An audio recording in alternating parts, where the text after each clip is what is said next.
Dari mana ngedapetin cinta? Masya Allah. Cinta itu kita dapetin dari daily, rutin. Katanya siapa yang gak kenal maka tak cinta, tak sayang gitu. Mungkin kita belum jatuh cinta karena rutin kita masih kurang.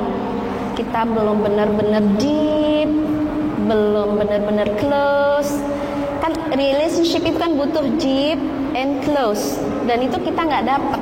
Kenapa? Karena memang kita belum bergerak, belum masuk, belum benar-benar meresapi.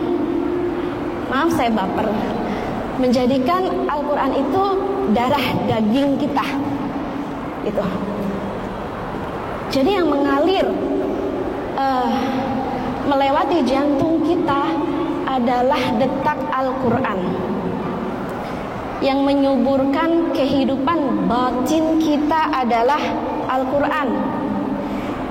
Yang menenangkan jiwa kita yang lagi trembling, lagi lagi guncang, lagi galau. Bahkan aku tadi nggak jujur ya, Umi apa kabar gitu.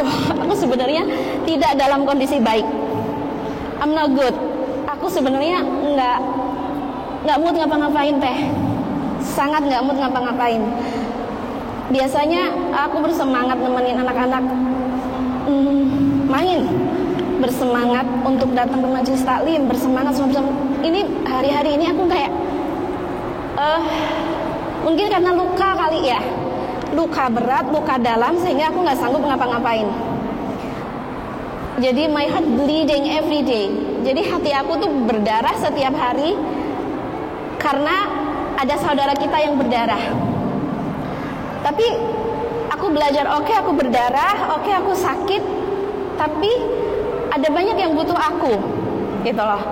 Anak-anakku butuh, yang mencari ilmu butuh, makanya aku harus mengobati sakitku, sakit luar biasa. Bahkan mungkin ya, kalau dipegang sini tuh ada lilian. Lilian tuh artinya ada yang mendidih, panas. Kalau dipegang bener-bener panas. Dan ini harus disembuhin. Ini harus disembuhin, ini harus ditenangkan. Supaya apa? Supaya kita tetap lebih produktif, gitu. Kita sakit tapi tetap produktif. Lalu aku mencoba belajar dari salah satu ahlul Quran, salah satu keluarga Al-Quran yang hidup di negeri Palestina misalnya. Luar biasa. Mereka mengajarkan kita untuk bukan hanya mencintai, tapi lebih dari cinta ya, bahkan pengorbanan pun akan dia lakukan. Nafjika, arti nafjika itu kami bayar, kami rela jadi tumbal kalau bahasa klinik ya. Kami rela jadi, kami korbankan nafjika. Untuk apa? Untuk keberlangsungan generasi Al-Quran di bumi Palestina. Dan aku belajar dari mereka gimana cara mereka menyembuhkan luka mereka. Mereka itu kalau kita sebut orang yang terluka itu udah nggak tahu luka apa lagi ya, luka batin, luka fisik, luka segala jenis luka udah mereka rasain. Tapi mereka pegang dada mereka dan mereka mengucapkan bardan wasalaman, bardan wasalaman. Kulit terbakar mereka mengucapkan bardan wasalaman. Hati terbakar bardan wasalaman. Gedung-gedung bahkan seluruh kota terbakar bardan wasalaman. Ini salah satu cara kita mencintai Al-Quran, bukan hanya membaca Al-Quran lewat setiap lembarnya. Kita membaca Al-Quran lewat setiap apapun yang kita lihat. Karena ayat Allah ada Qur'aniyah, ada kauniyah, ada yang tertulis di dalam lembaran, ada yang bisa kita saksikan dan kita lihat. Jadi benar ketika para sahabat mengatakan al-iman qablal Qur'an. Di dadamu harus ada iman. Ketika kamu punya iman, kamu akan cinta Al-Quran. Jadi gimana cara kami belajar iman qablal Quran? Belajarlah dari para ahlul Quran, para keluarga Al-Quran. Keluarga Al-Quran luar biasa banyak banget, dan sekarang kita hadir di sini bersama-sama dari berbagai daerah sebagai satu keluarga Al-Quran.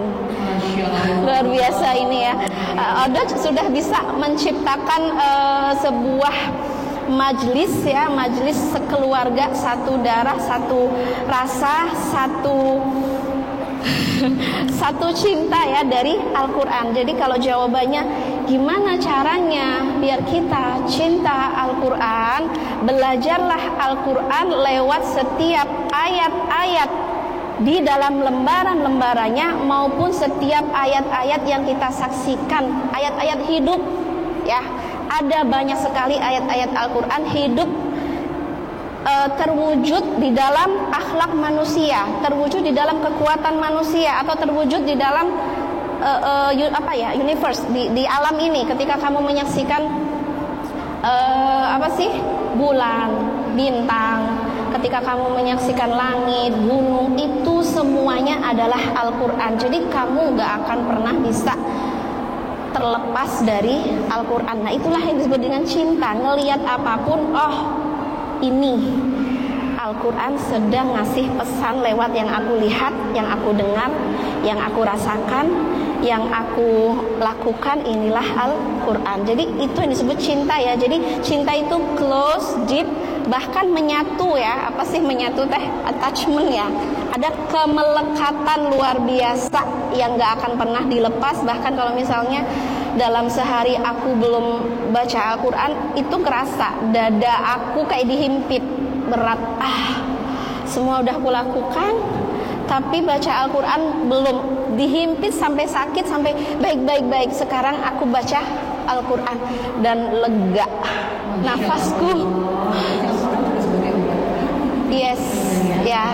Wa yashfi sudur qaumin mu'minin ya. Dan Al-Quran punya miracle, punya kekuatan, punya keajaiban untuk menyembuhkan setiap luka, duka, kepedihan, rasa sakit seperti yang kita saksikan ya. Negeri Palestina selalu mengucapkan Alhamdulillah wa qalu alhamdulillahilladzi hadana li hada, alhamdulillah, Allahu akbar, hasbunallah wa ni'mal wakil, badan wa salaman. Dan lidah mereka enggak pernah lepas dari Al-Quran. Itu kita harus belajar dari sana. Kalau kita hanya belajar membaca Al-Quran saja, tidak ada yang hidup, mungkin belajar kita rada lama karena kita nunggu experience kita. Tapi ketika kita menyaksikan experience orang lain, wow, keren. Itu experience-nya aku belum nyampe ke sana, tapi kita ngerasain gitu, wow, gitu. Ketika ngelihat anak-anaknya dibantai dan lain sebagainya, mereka mengucapkan bardan wasalaman. Allah dinginkan dada kami, Allah dinginkan dada kami supaya kami menjalani ini sabirin radin. Kami menjadi hamba-hamba yang sabar dan ridho. Ridho artinya feeling good. Kok bisa feeling good dengan kondisi yang buruk sekali ya? Kondisinya benar-benar buruk, tapi dia tetap bisa feeling good. Watarjuna minallahi ma la yarjun. Ini ayat Al-Quran yang dijadikan salah satu obat mereka. Kenapa mereka deep dan close sama Al-Quran? Mereka gak lepas, pokoknya lidahnya gak lepas. Watarjuna minallahi ma la yarjun.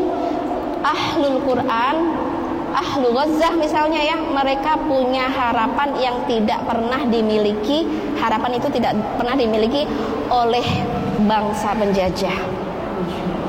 Makanya harapannya udah jadi obat mereka, jadi kekuatan mereka, jadi produktif, jadi tetap positif. Itu yang paling penting ya. Kadang-kadang kalau kita situasinya negatif, mudah banget kita menjadi negatif. Tapi karena Ahlul Quran, jantungnya berdetak dengan Al-Quran, lisannya Al-Quran, pikirannya Al-Quran, makanya dia stay positive with Quran. Ini yang harus kita pelajari supaya kita lebih deep, lebih close dan lebih cepat ngeresap, oh ini yang dimaksud oleh ayat Al-Quran.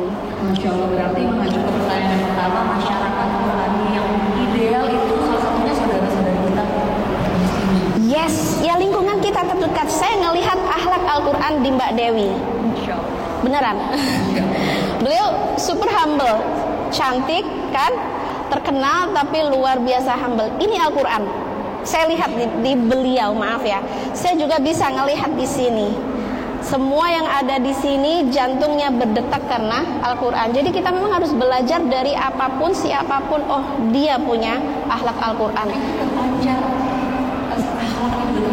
Yes, ketika kita akan kenali. Makanya dulu para sahabat, gimana caranya kami belajar iman sebelum Quran? Karena para sahabat ngelihat daily rutin Rasulullah, kemudian akhlak Rasul, perangai Rasul, keputusan Rasul, itu adalah bentuk dari belajar iman dari Al-Quran hidup.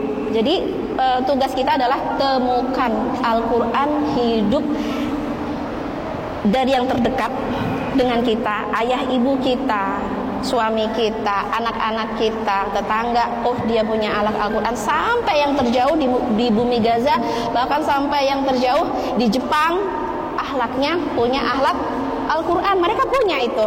Bahkan ketika kita sekarang lihat di London, di Amerika, sudah mulai belajar dan terbuka dengan akhlak-akhlak Al-Quran.